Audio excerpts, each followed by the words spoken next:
Todo el ministerio en Galilea. Luego, cuando va de Galilea a Jerusalén, hay 174 kilómetros de Galilea a Jerusalén. De repente nos hacemos una excursión así.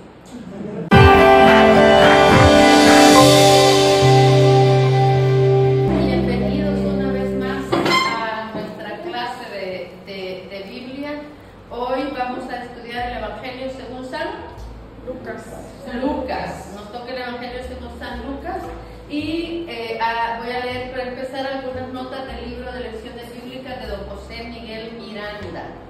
Y él nos dice que San Lucas, según la epístola a los Colosenses, según Colosenses 4:14, Lucas fue médico y compañero de San Pablo. Probablemente nació en Antioquía y fue compañero de San Pablo en su segundo y tercer viaje apostólico, así como las 2 veces que estuvo en Roma. Además de este evangelio, escribió los Hechos de los Apóstoles. Fue un gentil convertido. San Lucas escribe para gentiles conversos, o sea, para paganos, para griegos. Dijimos que San Mateo escribe para judíos conversos, San Marcos escribe para romanos convertidos al cristianismo y San Lucas escribe para gentiles convertidos al cristianismo. Lo escribió en griego entre los años 65 a 70. El contenido doctrinal y propósito de este evangelio. Lucas dirigió su evangelio especialmente a lectores griegos o no judíos, para todo el mundo gentil, y les presenta a Jesús como el Hijo del Hombre, como un ser humano ideal. Lo que los griegos estudiaban y buscaban era la figura perfecta, ¿verdad? El hombre perfecto, la persona perfecta. Entonces, por ahí es donde se dirige Lucas a presentar el hombre perfecto.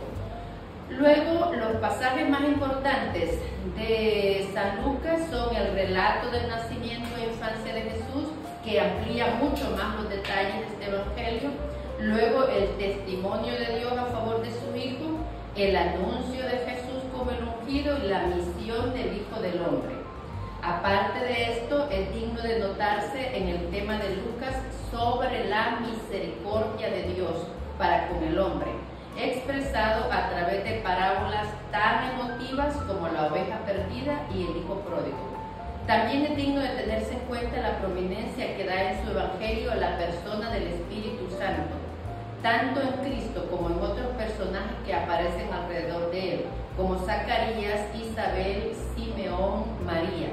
Otro detalle interesante es la repetición de expresiones que tienen relación con la humanidad de Cristo. Se distribuye en 4 partes: nacimiento y vida oculta de Jesús, preparación del ministerio de Jesús, ministerio de Jesús en Galilea, la subida a Jerusalén y el ministerio de Jerusalén. Escribí estas 3 partes en la pizarra porque coinciden con las del Evangelio de San Marcos. Recordemos que San Mateo tenía el mini evangelio de la infancia de Jesús y luego 5 grandes discursos en el que destacaba el discurso misionero, el discurso eclesiástico, las parábolas, el discurso escatológico, y cerraba con la pasión y muerte de Jesucristo. Marcos y Mateo son más parecidos, Marcos y Lucas son más parecidos. Todo el ministerio en Galilea. Luego, cuando va de Galilea a Jerusalén, me lo busqué en el mapa, en el Google, por supuesto, y hay 174 kilómetros de Galilea a Jerusalén. O sea, fueron 174 kilómetros caminando, enseñando, curando, sanando, haciendo el bien, ¿verdad? Y luego, pues me dio curiosidad para hacerme en la mente qué distancia podría haber. Es 178 kilómetros de aquí a la ciudad de Guatemala. Sí. Hay 178 kilómetros, entonces caminando, como que no fuéramos caminando, según el Google es 2 días, pero creo que no es así. Así que es mucho más tiempo, ¿verdad? Más si van parando en el camino, sanando enfermos, enseñando, y le venía contando a André y a Sofía a raíz de esto, que digo yo, qué bonito sería, ¿verdad? Hacer un viaje en que llevamos un destino, pero en el camino vamos aprendiendo. Por ejemplo, en cosas culturales, si dijéramos, vamos a ir a visitar el sitio arqueológico Joya de Sereno, ¿y qué hacemos en el camino? Ir hablando de la historia de este sitio arqueológico, de quienes vivieron ahí. Sería bonito, ¿verdad? Poner de moda eso, hacer viajes, ir haciendo viajes culturales, ¿verdad? Y vamos aprendiendo. Inclusive la música está muy asociada al arte, así que puede que hasta haya música asociado a muchos lugares, eventos, acontecimientos. Bueno, de repente nos hacemos una excursión así. Muy bien, entonces ya yendo a la Biblia, voy a leer algunas notas de la introducción al libro de San Lucas. El tercer evangelio es obra de un discípulo de Pablo, un médico, probablemente de origen sirio, que acompañó a Pablo en sus misiones. Tal vez fue en Grecia donde redactó su evangelio y el libro de los Hechos. Para él eran dos partes de una misma obra, y tal vez tanto la una como la otra fueron terminadas alrededor del año 63 y 64. Lucas conservó los dos grandes bloques de la catequesis primitiva de la Iglesia que también conservó San Marcos. Primero, la actividad de Galilea, y segundo, los últimos días en Jerusalén. Pero insertó en medio el contenido de otro documento que contenía muchos discursos de Jesús. Los colocó durante la subida de Jesús de Galilea a Jerusalén para mostrarnos que la vida cristiana se desarrolla bajo el signo de la cruz. Lucas se propuso manifestar ante todo la incomprensible humanidad de Dios que Jesús vino a revelarnos, y con esta convicción nos dio un evangelio que es el más humano de los cuatro. Se notará, por ejemplo, el cuidado que puso para recordar la actitud de Jesús con respecto a las mujeres. No compartió el prejuicio universal que las discriminaba. Muy bien. Ya entrando al Evangelio de San Lucas, también él tiene un amplio desarrollo sobre la infancia de Jesús. Y empieza con el anuncio, los animales, ¿verdad? ¿Qué animal representa a Lucas? El toro o el buey, también con dos alas. ¿Y por qué el toro y el buey? Porque vean en el primer capítulo de San Lucas, inicia con el anuncio del nacimiento de San Juan Bautista. ¿En dónde le anuncia el nacimiento el ángel a Zacarías? En la iglesia. En el templo, está en el templo. Y el toro o buey es un animal que entra al templo para ofrecerse en sacrificio. Entonces, por eso es que el toro es el que representa a San Lucas. Vamos a repasar para acordarnos de esto. San Mateo representado por Un ángel. un hombre con dos alas, ¿verdad? Un ángel. ¿Por qué un hombre? Porque destaca mucho la figura humana de Jesús. Empieza con la genealogía, acordémonos. Está escribiendo para judíos, y para judíos es importante de qué tribu eres. ¿Cuál es tu nombre y de qué tribu eres? Esas serían las preguntas primeras, ¿verdad? Entonces es importante demostrar la genealogía judía de Jesús.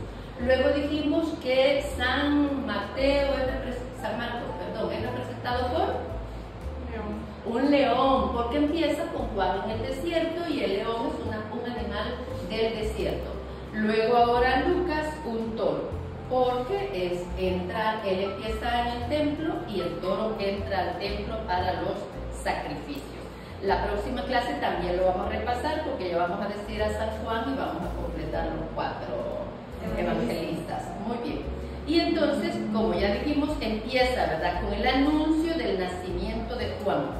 Luego la anunciación, la visitación de Santa María, su prima Isabel. Luego tenemos el himno del Magnificat, que lo estudiamos durante la introducción. Luego tenemos el himno del Benedictus en el capítulo 2, que empieza con el nacimiento de Jesús y continúa con la presentación de Jesús en el templo. Entonces, si se fijan, a ver, estos subtítulos que leía, ¿qué les recordó? La infancia de Jesús. A ver, ¿qué les recuerda? Lo voy a repetir.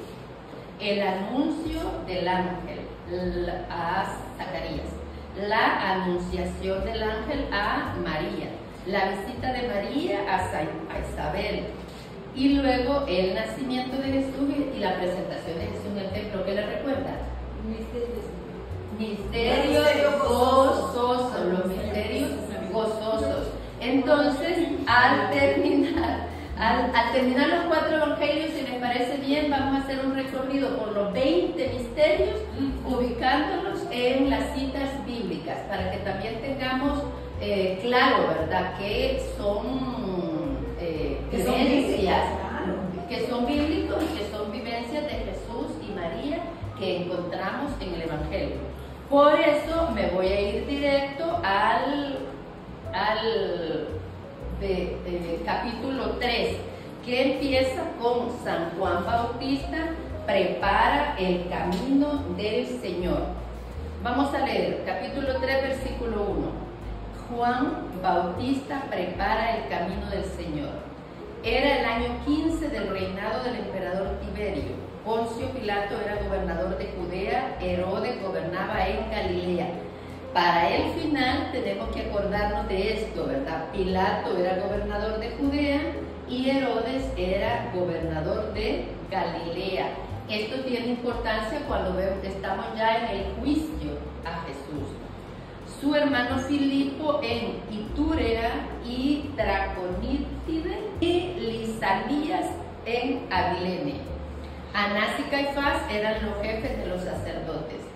En este tiempo la palabra de Dios le fue dirigida a Juan, hijo de Zacarías, que estaba en el desierto. Juan empezó a recorrer toda la región del río Jordán, predicando el bautismo y la conversión. Quería leerles estos versos porque para señalarles estos 3 evangelios se llaman sinópticos, porque si los ponemos en 3 líneas paralelas en un cuadro sinóptico hay muchos pasajes iguales. Por ejemplo, y les iba a decir que una clave para reconocerlo, una clave muy sencilla, es con las referencias que tenemos al margen. Por ejemplo, ya de memoria sabemos, ¿verdad?, que San Juan Bautista aparece en los 3 evangelios sinópticos, y aquí lo tenemos en Mateo 3.1 y en Marcos 1.1. Acordémonos que Marcos arranca, ¿verdad?, con la predicación de San Juan. Entonces es fácil saber que está en los 3 evangelios. San Juan Bautista prepara el camino del Señor. Luego, Jesús es bautizado, también está en los 3, lo tocan los 3 evangelistas. En Marcos 6.17 y Mateo 3.13. Las tentaciones de Jesús también están aquí en Lucas 4.1 y en Mateo 4.1 y en Marcos 1.12. Por eso, para que tengamos claro, ¿verdad?, por qué se llaman sinópticos. Hay muchos temas que los tratan los 3. Y hay otros que ya se diferencian. Luego tenemos en el capítulo 4 empieza ya la misión en Galilea. En Nazaret Jesús proclama su misión. Lo tenemos en Lucas 4.14, en Mateo 13.53 y en Marcos 6.1. O sea que en los 3 evangelios aparece este párrafo. Lo leemos. Lucas 4.14. En Nazaret Jesús proclama su misión. Jesús volvió a Galilea con el poder del Espíritu y su fama corrió por toda aquella región. Enseñaba en la sinagoga de los judíos y todos lo alababan. Llegó a Nazaret donde se había criado y el sábado fue a la sinagoga como era su costumbre. Se puso de pie para hacer la lectura y le pasaron el libro del profeta Isaías. Jesús desenrolló el libro y encontró el pasaje donde estaba escrito: el Espíritu del Señor está sobre mí. Él me ha ungido para llevar buenas nuevas a los pobres, para anunciar la libertad de los cautivos y a los ciegos que pronto van a ver, para poner en libertad a los oprimidos y proclamar el año de gracia del Señor. Jesús entonces enrolló el libro, lo devolvió al ayudante y se sentó, mientras todos los presentes tenían los ojos fijos en él, y empezó a decirles: hoy se cumplen estas palabras proféticas, y a ustedes les ha llegado esta noticia, y a ustedes les llegan noticias de ellos. Todos lo aprobaban y se quedaban maravillados, mientras esta proclamación de la gracia de Dios salía de sus labios, y decían: pensar que es el hijo de José. Jesús les dijo: seguramente ustedes me van a recordar el dicho: médico, cúrate a ti mismo. Realiza también aquí en tu patria lo que nos cuentan que hiciste en Cafarnaúm. Y en las explicaciones yo he marcado que era fácil participar en las lecturas y hacer comentarios. Y Jesús se da a conocer participando en esos oficios del sábado en la provincia de Galilea. Lucas habla basándose en la experiencia de sus años de misionero. El poder del Espíritu se advierte muy pronto en la fuerza profética del discurso, en la rapidez con que el misionero capta las oportunidades, en la facilidad con que le van al encuentro las personas cuya cooperación será decisiva, en el poder que tiene de dar señales y ordenar milagros. Luego nos vamos a ir al 6:27. El amor a los enemigos. Yo les digo a ustedes que me escuchan: amen a sus enemigos, hagan el bien a los que los odian, bendigan a los que los maldicen, rueguen por los que los maltratan. Al que te golpea una mejilla, preséntale también la otra. Al que te arrebata el manto, entrégale también el vestido. Da al que te pide, y el que te quita lo tuyo, no se lo reclames. Hay mucha explicación sobre estos párrafos. Voy a leer nada más algunas notas. Lucas presenta algunas frases de Jesús que Mateo reúne en los capítulos 5 y 7 de su Evangelio. No se debe perder de vista el fin que perseguía Jesús. Los pocos ejemplos que da son una invitación a buscar una forma de vida más noble, más auténtica. Su objetivo era hacernos verdaderos hijos del Padre de los cielos. No se trata solo de hacer una sociedad mejor, sino de hacer crecer personas que están en comunión con Dios. Para mejorar, recuerdo hace muchos años un relato en el que un profesor pone a un niño a armar un rompecabezas del mundo.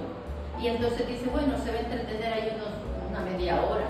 Y el niño regresa bien pronto y le dice: ¿cómo lo hiciste tan pronto? Me di cuenta que del reverso hay un hombre y yo amé la figura del hombre.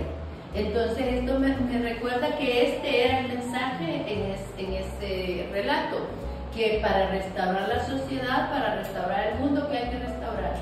A la persona. Hay que restaurar primero a la persona. Entonces esta es la idea del mensaje, ¿verdad? Restaurarnos a cada uno de nosotros para restaurar a la sociedad. Todos necesitan convertirse a las palabras de Jesús.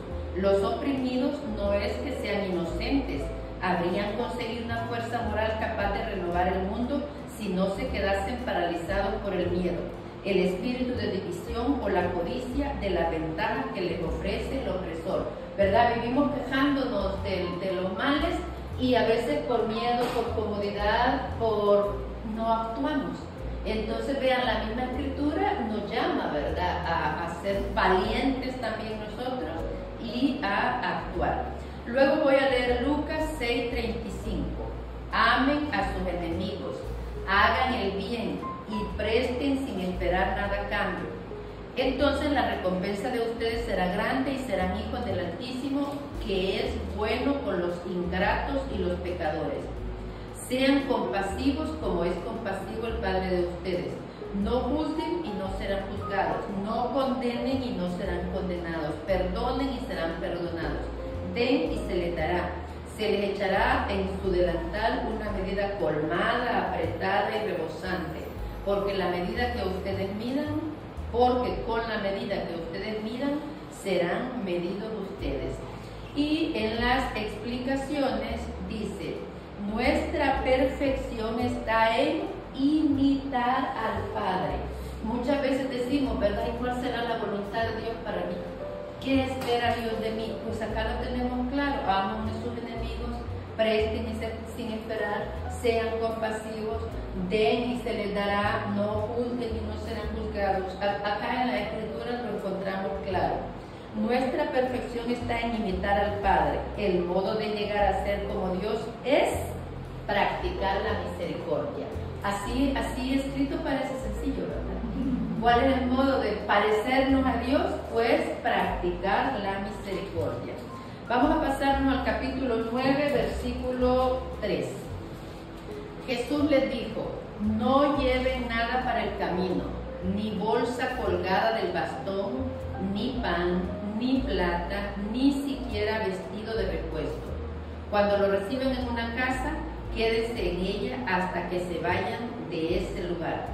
En una de las clases que hicimos la lección divina, ¿verdad?, usamos estos versos. Lo quiero relacionar, vámonos al 22:35, capítulo 22:35. Jesús también les dijo: cuando les envié sin cartera ni equipaje ni calzado, ¿les faltó algo? Ellos contestaron: nada. Y Jesús agregó: pues ahora el que tenga cartera que la tome, y lo mismo el equipaje, y el que no tenga espada que venda el manto para comprarse una, pues les aseguro que tiene que cumplirse en mi persona lo que dice la Escritura: ha sido contado entre los delincuentes. Ahora bien, todo lo que se refiere a mí está llegando a su fin. Ahí ya está a horas antes de estar en el huerto, ¿verdad?, en Getsemaní. Entonces, vean qué contraste los dos párrafos, ¿verdad? En el primero no lleven nada, y en el segundo, pues, lleven de todo, porque ya van a ser perseguidos. Eso quería destacar de estos versículos. Luego vemos el mismo capítulo 9:22. Jesús les decía: el Hijo del Hombre tiene que sufrir mucho y ser rechazado por las autoridades judías, por los jefes de los sacerdotes y por los maestros de la ley. Lo condenarán a muerte, pero 3 días después resucitará. También Jesús decía a toda la gente: si alguno quiere seguirme, que se niegue a sí mismo, que cargue con su cruz de cada día y que me siga. Les digo, el que quiera salvarse a sí mismo se perderá, y el que pierda su vida por causa mía se salvará. Mi mamá nos repetía mucho esto: ¿de qué le sirve al hombre ganar al mundo entero si se pierde o se disminuye a sí mismo? Hay más mamás que repetían eso, ¿verdad? ¿De qué le sirve ganarse el mundo entero si pierde su alma? Entonces nos educaban con frases bíblicas y no nos dábamos cuenta, ¿verdad? Sí. Es bien importante, ¿verdad?, que ya está proclamando cuál va a ser su fin. Y luego viene ya la transfiguración de Jesús, que también está en los 3 evangelios sinópticos. Aquí lo tenemos en Lucas 9:28, y está en Mateo 17:1 y en Marcos 9:2. Voy a seguir insistiendo en esto para que tengamos claro, ¿verdad?, a qué nos referimos cuando decimos que son evangelios sinópticos. Luego vamos a pasarnos al capítulo 10, versículo 25. Aquí con la transfiguración terminamos, y con la sanación del epiléptico, que ya la estudiamos en los evangelios anteriores. Aquí termina la primera parte, que están en Galilea y ya emprenden el viaje a Jerusalén. En la primera parte escuchan y ponen en práctica el Evangelio. Y en la segunda parte se titula La puerta estrecha y en la tercera parte Esperar la venida del reino. Es del capítulo 9 al 13. Y dije que vamos a leer el 10, 25, ¿verdad? Es la parábola del buen samaritano, porque como leímos en la introducción, quiero, por eso voy más rápido ahora, porque quiero llegar a la parte final donde están las parábolas que nos muestran la misericordia que se desarrolla especialmente en Lucas. El buen samaritano. ¿Quiénes no han oído esta parábola? Todos la hemos oído, ¿verdad? Sí. Es una de las más famosas. De todos modos la vamos a leer. El buen samaritano, capítulo 10, versículo 25. Un maestro de la ley que quería ponerlo a prueba se levantó y le dijo: Maestro, ¿qué debo hacer para conseguir la vida eterna? Jesús le dijo: ¿qué está escrito en la Escritura? ¿Qué lees en ella? El hombre contestó: amarás al Señor tu Dios con todo tu corazón, con toda tu alma, con todas tus fuerzas y con toda tu mente.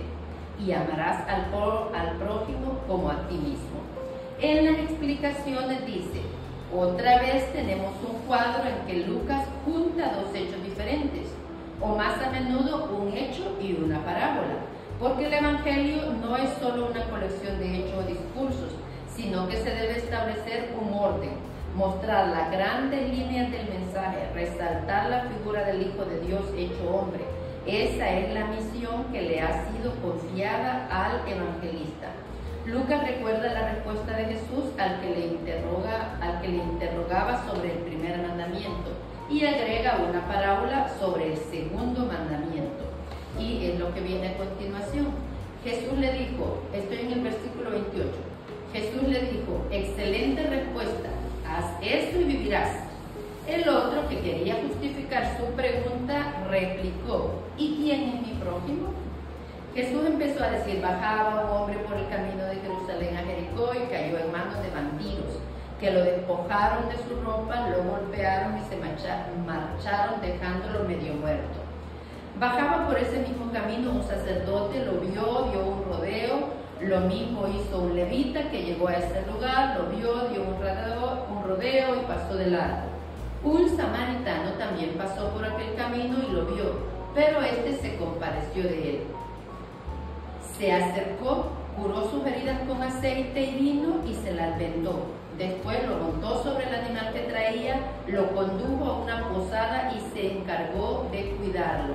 Al día siguiente sacó 2 monedas y se las dio al posadero diciéndolos: cuídalo, y si gastas más, yo te lo pago a mi regreso. Jesús entonces le preguntó: según tu parecer, ¿cuál de estos 3 se hizo el prójimo del hombre que cayó en manos de los salteadores? El maestro de la ley contestó: el que se mostró compasivo con él. Y Jesús le dijo: vete y haz tú lo mismo. Y es el mismo mandato que nos da a nosotros, ¿verdad? Ve y haz tú lo mismo. Socorre al que lo necesita, ayuda al necesitado, protege al que lo necesita. Ve y haz tú lo mismo. ¿Qué dudas tenemos en esta parábola? ¿Verdad? Hay pasajes bíblicos que requieren muy poca explicación, ¿verdad? Porque es bien claro. Ve y haz tú lo mismo. Apiádate del prójimo, compadécete del prójimo, ayúdalo, sé generoso con todos. Del versículo 29, donde dice: el otro que quería justificar su pregunta replicó: ¿y quién es mi prójimo? Dicen las explicaciones: en Levítico 19:18 se lee el mandamiento de amar al prójimo, y los maestros discutían para saber si el prójimo era solo un miembro de la familia, un miembro del entorno, un compatriota. Algunos pensaban que el prójimo podía ser un no judío en vías de conversión, pero nunca se iba más allá de la frontera del pueblo elegido. Esto es bien importante, ¿verdad? Que a veces solo somos buenos con los de nuestro entorno, solo somos generosos con nuestra familia, con nuestro grupo. Y acá el prójimo es absolutamente todas las personas, sean de tu mismo criterio, de tu mismo equipo, de tu mismo partido o no. Entonces es bien importante tener en cuenta esto, ¿verdad? Haz el bien, como dice la el verso 8. Hace el bien sin mirar a quién. Qué formas tan sencillas de vivir, ¿verdad? Hace el bien sin mirar a quién. Vamos a Lucas 39. Se trata de Marta y María. Siguiendo su camino entraron en un pueblo y una mujer llamada Marta lo recibió en su casa. Versículo 39. Tenía una hermana llamada María que se sentó a los pies del Señor y se quedó escuchando su palabra. Mientras tanto, Marta estaba absorbida por los muchos quehaceres de la casa. En cierto momento, Marta se acercó a Jesús y le dijo: Señor, ¿no te importa que mi hermana me haya dejado sola para atender? Dile que me ayude. Pero Jesús le respondió: Marta, Marta, tú andas preocupada y te pierdes en mil cosas. Una sola es necesaria. María ha elegido la mejor parte que no le será quitada. Voy a leer en las explicaciones. Con mucha probabilidad, María formaba parte del grupo que llegó con Jesús y se quedó allí con los hombres escuchando en vez de ir a servir junto con las mujeres, como lo exigía la costumbre. Se sentó a los pies del Señor. Es la actitud tradicional del discípulo, sentado a los pies del Maestro. Muchas cosas son necesarias en la vida del hogar: limpiar, preparar la comida, el cuidado de los hijos. Pero si con todo eso ya no queda tiempo para escuchar a los demás, ¿de qué vale esa vida? Hacemos quizá muchas cosas necesarias para el servicio de Dios y del prójimo, y sin embargo una sola es necesaria para todos: estar disponible para Jesús cuando se hace presente. Y este es el mensaje del relato, ¿verdad? Que hagamos tiempo para todo. La realidad es que siempre tenemos tiempo para lo que nos interesa, siempre tenemos tiempo para lo que queremos, para lo que nos gusta, para lo que nosotros decidimos cómo organizamos nuestro tiempo. Entonces, también es importante tener tiempo para la oración, para el estudio de las escrituras, para la formación espiritual. O aún habemos muchos servidores en la iglesia que nos preocupamos más por la forma, porque todo funcione, porque todo vaya, pero lo hacemos sin orar, sin preguntarle a Jesús. Andamos tan ocupados por servir, por ir, por venir en las cosas de la iglesia, que nos olvidamos de la mejor parte, que es la oración y escuchar, hablar y escuchar con Jesús. Hay que ser muy hábil y tener muchas habilidades para repicar y dar la misa. Hay que ser Marta María. Marta María, porque se necesitan Martas también. Sí, claro. Esa es la realidad. Pero no solo ser Marta, sino que también Marta María. Eso se llama activos en la oración, ¿verdad? Activos en la oración. Porque sí, todo esto es importante. O sea, el reproche para nosotros es: no te dediques solo a lo material y no tengas tiempo para lo espiritual. El llamado sería: haz tiempo para lo material y haz tiempo para lo espiritual. El otro día también dijimos, ¿verdad? Ora et labora. Trabaja y reza. También haciendo oración. No podemos dejar de lado la oración porque es nuestro alimento espiritual. No podemos dejar de lado la formación porque entonces nos debilitamos espiritualmente. Y esa es la idea, ¿verdad? Como dice Daisy, hay que ser Marta y hay que ser María. Porque si todas somos Marías, híjole, la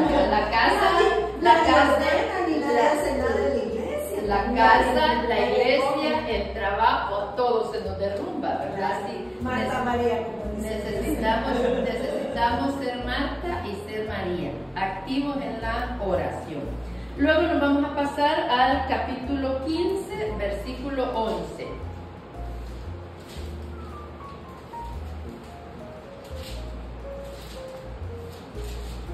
Estoy pasando muchas parábolas que ya leímos o en Marcos o en Mateo. Y 15, 11. Y la parábola es la del hijo pródigo. ¿Todos han escuchado esta parábola del hijo pródigo? Sí, ¿verdad? Y como algunas personas dicen que no se debería llamar el hijo pródigo, sino el padre misericordioso, ¿verdad? Porque les dije, quiero hacer énfasis en los párrafos que solo Lucas tiene que destacan la misericordia de Dios. Capítulo 15, versículo 11. Jesús continuó: había un hombre que tenía 2 hijos. El menor dijo a su padre: dame la parte de la hacienda que me corresponde. Y el padre repartió sus bienes entre los 2. El hijo menor juntó todos sus haberes y unos días después se fue a un país lejano. Allí malgastó su dinero llevando una vida desordenada. Cuando ya había gastado todo, sobrevino en aquella región una escasez grande y comenzó a pasar necesidad. Fue a buscar trabajo y se puso al servicio de un habitante del lugar que lo envió a su campo a cuidar cerdos. Hubiera deseado llenarse el estómago con las bellotas que daban a los cerdos, pero nadie se las daba. Finalmente recapacitó y dijo: ¿cuántos asalariados de mi padre tienen pan de sobra, mientras yo aquí me muero de hambre? Tengo que hacer algo. Volveré donde mi padre y le diré: Padre, he pecado contra Dios y contra ti. Voy a pasarme al versículo 22. Aquí ya entonces el hijo le habló: Padre, he pecado contra Dios. Ya le dijo lo que tenía planeado, ¿verdad? El padre dijo a sus servidores: rápido, traigan el mejor vestido y pónganselo, colóquenle un anillo en el dedo y traigan calzado para sus pies. En las explicaciones encontramos, hay 3 personajes en esta parábola. El padre representa a Dios, el hijo mayor al fariseo. Pero, ¿quién es el hijo menor? El hijo menor no conoce todavía al Padre, sino al Dios de las religiones y de la moral, y las leyes de Dios le caen pesadas. Quiere, por lo tanto, vivir su vida lejos de las obligaciones exteriores. Esto todavía no pasa mucho, ¿verdad? Que queremos vivir la vida lejos de las obligaciones. Y tira por la borda la herencia religiosa que era su riqueza verdadera, pues no sabía apreciarla. Las pruebas le hacen volver a la realidad, tiene necesidad de Dios, y es entonces cuando descubre que el Padre se le ha adelantado. El Padre lo levanta, le revela su propia dignidad, y toda la familia festeja su entrada en el mundo donde será auténtico.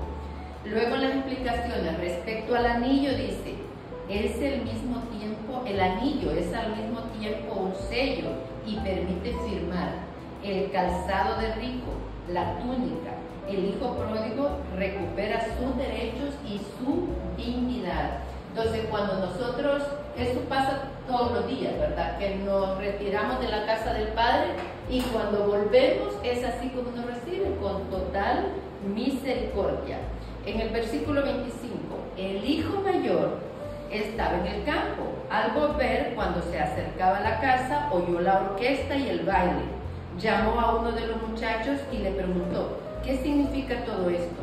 Él le respondió: tu hermano ha regresado a casa y tu padre mandó matar el ternero gordo por haberlo recobrado sano y salvo. El hijo mayor se enojó y no quiso entrar. Su padre salió a suplicarle, pero él le contestó: hace tantos años que te sirvo sin haber desobedecido jamás ni una sola de tus órdenes, y a mí nunca me has dado un cabrito para hacer una fiesta con mis amigos. Pero ahora que vuelve ese hijo tuyo, que se ha gastado tu dinero con prostitutas, haces matar para él el ternero gordo. El padre le dijo: hijo, tú estás siempre conmigo y todo lo mío es tuyo, pero había que hacer fiesta y alegrarse, puesto que tu hermano estaba muerto y ha vuelto a la vida, estaba perdido y lo hemos encontrado. Yo no entiendo a este hijo mayor, porque cuando al principio dice en el versículo 12, el padre repartió sus bienes entre los 2, o sea que le dio su parte al menor, pero también le dio su parte al mayor, y porque no había hecho una fiesta con todo lo que él recibió, ¿verdad? Que ya podía haber hecho una fiesta con sus amigos, no que tiene lo del guardadito y le reprocha al papá: no me ha dado nunca ni un becerro para celebrar con mis amigos. Entonces yo de plano no lo entiendo. Porque ya tiene su parte. Es una fiesta por haberse quedado con él. Es una persona activa. ¿Verdad? Sí. Y bueno, es fácil calificarlo de todo lo que se nos ocurra, ¿verdad? Pero la verdad es que en esta semana que hemos estado reflexionando la pasión y muerte de Jesús, ¿verdad? Vimos este párrafo de la viuda que da unos poquitos centavos. Al que le gusta dar, dale lo que tiene. O mejor dicho, el que tiene carisma de ayuda con lo que tiene. Y el que no tiene carisma de ayuda, pues prefiere no tener para no dar. O quedárselo guardado. Entonces es aquí de destacar la figura del papá, ¿verdad?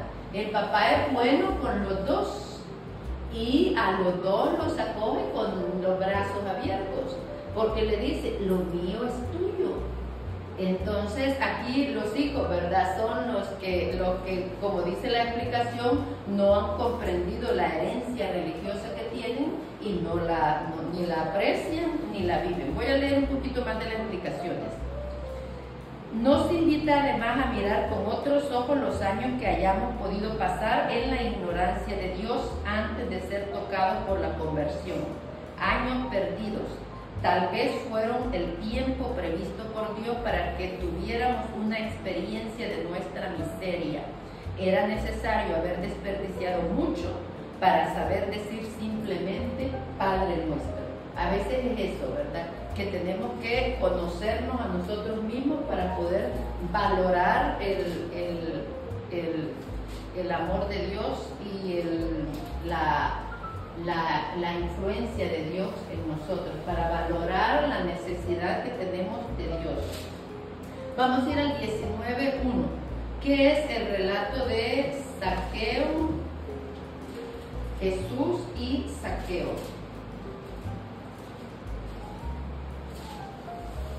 19:1. Habiendo entrado Jesús en Jericó, atravesaba la ciudad.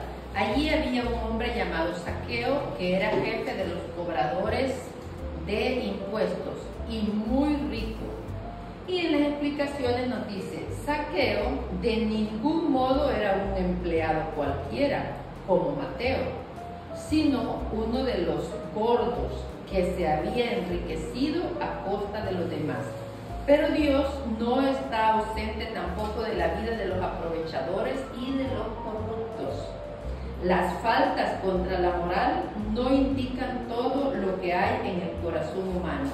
Zaqueo quería ver al profeta y sospechaba tal vez que le había llegado la hora de Dios. Jesús da muestra de su total libertad. No se preocupa por el escándalo que provoca en los justos, que aquí está entre comillas, y en el pueblo. Dios se hizo hombre una sola vez, y si les hizo el regalo de vivir en medio de ellos, quedaba libre de ir y alojarse a donde quisiera. Los errores de Zaqueo debían ser corregidos y los pecados reparados, pero eso llegaría en un segundo momento. Y luego dice Zaqueo, le devolveré 4 veces más. Es lo que exigía la ley en Éxodo 21:37. Una vez más Jesús ha demostrado su fuerza, ha destruido el mal, salvando al pecador. Y me recuerdo de esta frase, ¿verdad? Que hay que rechazar el pecado amando al pecador, para recordarnos de no rechazar a las personas, de no juzgar a las personas, de no condenar a las personas. Si una cosa es claramente contra la ley, claro que la vamos a rechazar, pero respetando a la persona. ¿Alguna duda sobre Zaqueo? ¿Algo que quieran contar? ¿Nada? Y en el capítulo 19 ya vamos a los acontecimientos de Jerusalén. Todavía estamos en el Lucas 19. Las enseñanzas en el templo, la Eucaristía y la pasión, la resurrección, y empieza, ¿verdad?, con Jesús entra a Jerusalén. Hemos pasado de largo muchas cosas que fueron sucediendo en el camino, la mayoría de milagros, de enseñanzas, porque ya las habíamos visto, algunas en Mateo y otras en Marcos. Pero quiero destacar es en 22:19.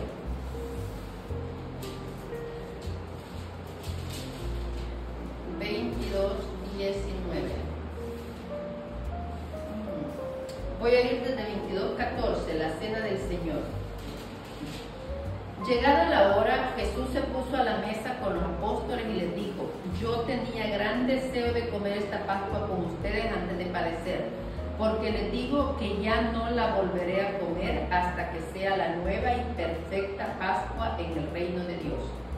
Jesús, aceptando una copa, dio gracias y les dijo: tomen esto y repártanlo entre ustedes, porque les aseguro que ya no volveré a beber del fruto de la vid hasta que llegue el reino de Dios. Después tomó pan y dando gracias lo partió y se lo dio diciendo: esto es mi cuerpo que es entregado por ustedes. Hagan esto en memoria mía. Voy a leer las explicaciones. ¿El pan consagrado es solo una figura del cuerpo de Cristo o es realmente el cuerpo de Cristo? ¿Qué creemos nosotros? Es realmente, ¿verdad? No hay ninguna duda. Para los católicos es realmente. Hubo grandes controversias al respecto entre los católicos y los protestantes. Los católicos entendemos que el pan consagrado es realmente el cuerpo de Cristo. Los protestantes defienden que no contiene la presencia física del cuerpo de Cristo y lo consideran puro símbolo. La Iglesia Católica afirma que el pan consagrado es a la vez símbolo y realidad. Ha pasado a ser el cuerpo resucitado de Cristo. Ese cuerpo resucitado no es algo que se pone sobre la mesa. El cuerpo de Cristo es realidad espiritual y atrae hacia sí todas las cosas. Su presencia a través del signo del pan es por lo tanto muy particular. Siendo el pan alimento, el cuerpo de Cristo está presente como pan de vida. Es bueno recordar que la Eucaristía en su sentido propio no es el pan consagrado, sino la acción santa que nosotros celebramos en la que hacemos presente a la vez, 1, el paso de Cristo al Padre, que prepara nuestro propio paso. 2, la nueva alianza entre Dios y su pueblo, formado por los discípulos de Cristo. Y 3, el cuerpo invisible del que Cristo es la cabeza y la comunión de todos, por los que celebran el mismo ministerio de la fe. Como el Padre nos había pedido, ¿verdad?, que durante la Semana Santa tratáramos de vivir todo con asombro. Tratemos de nunca acostumbrarnos a la consagración, ¿verdad?, sino siempre tratar de vivirla con asombro, como si fuera la primera o la única vez. Luego en el versículo 20, hizo lo mismo con la copa después de cenar diciendo: esta copa es la alianza nueva sellada con mi sangre que es derramada por ustedes. Y en las explicaciones dice: mi sangre que es derramada por ustedes. Jesús manifiesta el sentido de su muerte. Será el siervo de Yahvé anunciado en Isaías 53:12, que cargan con los pecados de una muchedumbre. Por eso en Mateo y Marcos decía, Jesús dice: mi sangre derramada por muchos. Esta muchedumbre la compone ante todos los cristianos. Jesús da su vida para purificar a un pueblo que será suyo. Por eso leemos aquí que es derramada por ustedes. Y finalmente les dice: hagan esto en memoria mía. Dice las explicaciones: con estas palabras Jesús instituye la Eucaristía, que la Iglesia celebrará después de él. Sería más exacto decir que la Eucaristía es un memorial, porque no se trata solo de conmemorar el recuerdo, sino que además la celebración asocia a los fieles con el sacrificio de Cristo, inscrito ahora en la eternidad. Se unen a Él y lo viven. Esa debe de ser nuestra participación en la Eucaristía, ¿verdad? Vivir de nuevo la pasión de Cristo, ya no de una forma cruenta, con sangre, sino de una forma incruenta, como nos enseña la Iglesia, ¿verdad? Ya sin el dolor de ese momento, pero con la misma entrega y con el mismo sacrificio. Muy bien, ya casi terminamos. Vamos al 24:13. Es que esto me encanta, cómo no me lo iba a marcar. Por la calzada de Maús, ¿quién iba? Un peregrino iba conmigo. Ahora sí, en la fracción del pan. Ese es el título, ¿verdad? Los discípulos de Emaús, Lucas 24:13. Aquel mismo día 2 discípulos se dirigían a un pueblecito llamado Emaús, que está a unos 12 kilómetros de Jerusalén, e iban conversando sobre todo lo que había ocurrido. Mientras conversaban y discutían, Jesús en persona se les acercó y se puso a caminar con ellos. Pero algo impedía que sus ojos lo reconocieran. Él les dijo: ¿de qué van discutiendo por el camino? Se detuvieron y parecían muy desanimados. Uno de ellos, llamado Cleofás, le contestó: ¿cómo? ¿Eres el único peregrino en Jerusalén que no está enterado de lo que ha pasado aquí estos días? ¿Qué pasó?, les preguntó. Le contestaron: todo el asunto de Jesús de Nazaret. Era un profeta poderoso en obras y palabras, reconocido por Dios y por todo el pueblo. Pero nuestros sumos sacerdotes y nuestros jefes renegaron de él, lo hicieron condenar a muerte y clavar en la cruz. Nosotros pensábamos que él sería el que debía libertar a Jerusalén, pero lo que sea, ya van 2 días desde que sucedieron estas cosas. En realidad, algunas mujeres de nuestro grupo nos han inquietado, pues fueron muy de mañana al sepulcro y al no hallar su cuerpo volvieron hablando de una aparición de ángeles que decían que estaba vivo. Algunos de los nuestros fueron al sepulcro y hallaron todo tal como habían dicho las mujeres, pero a él no lo vieron. Entonces él les dijo: qué poco entienden ustedes y qué lentos son sus corazones para creer todo lo que anunciaron los profetas. ¿No tenía que ser así y que el Mesías padeciera para entrar en su gloria? Y les interpretó lo que decía de él en todas las escrituras, comenzando por Moisés y siguiendo por los profetas. Voy a leer las explicaciones. Estos 2 discípulos sencillamente volvían a su casa y a su trabajo después de ver muertas sus esperanzas. Lucas otorga un lugar muy especial a esta manifestación de Jesús, porque enseña lo que será para los creyentes de todos los tiempos el reencuentro con Cristo resucitado. Estos 2 hombres están en la misma situación en que se encontró el pueblo de Dios varias veces en la historia. Tenían la seguridad de haber encontrado un Salvador y todo terminó en fracaso. Lucas emplea cuidadosamente una vez los verbos ver y reconocer. El Evangelio quiere comunicar que Jesús, después de su resurrección, ya no podía ser visto con los ojos del cuerpo y había pasado de este mundo al de su Padre, y este mundo nuevo escapa a nuestros sentidos. Y es con esta nueva mirada, con esta luz de la fe, que los reconoceremos presentes y actuando en nosotros y en nuestro alrededor.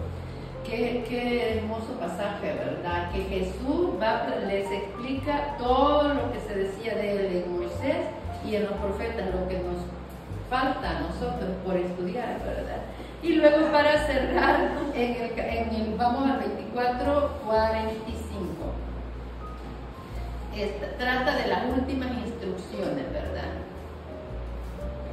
Entonces les abrió la mente para que entendieran las escrituras y les dijo: todo esto estaba escrito, los padecimientos del Mesías y su resurrección de entre los muertos al tercer día. Luego debe proclamarse en su nombre el arrepentimiento y el perdón de los pecados, comenzando por Jerusalén y dirigiendo después a todas las naciones. En ese proceso estamos, ¿verdad? De Jerusalén a todas las naciones. En el versículo 48, ustedes son testigos de todo esto. También, ¿verdad? Nos está llamando a nosotros a ser testigos. Versículo 49, ahora yo voy a enviar sobre ustedes lo que mi Padre prometió. ¿A quién se refiere? Al Espíritu Santo. Al Espíritu Santo, ¿verdad? Permanezcan pues en la ciudad hasta que sean revestidos de la fuerza que viene de arriba. Jesús los llevó hasta cerca de Betania y levantando las manos los bendijo.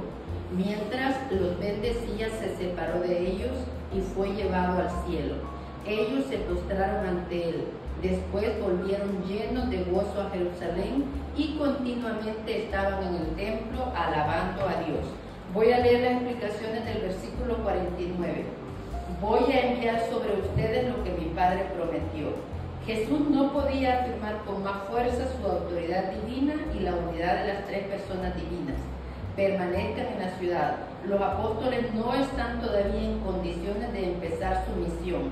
Les conviene más bien dedicarse a robustecer la vivencia fraterna y el fervor de la comunidad de los discípulos, esperando la hora que el Padre ha decidido para comunicarles la fuerza que viene de arriba.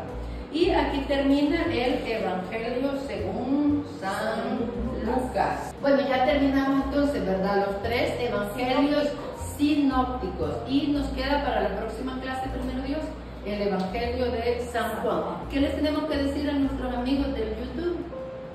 Que se suscriban. Que se suscriban, que compartan, que den me gusta, que también nos pongan lo que sintieron, lo que pensaron. Muy bien, muchas gracias a todos. Santa María, Esperanza nuestra, Hoy la calzada de Maús, un peregrino iba conmigo, no le conocía al caminar, ahora sí, en la fracción del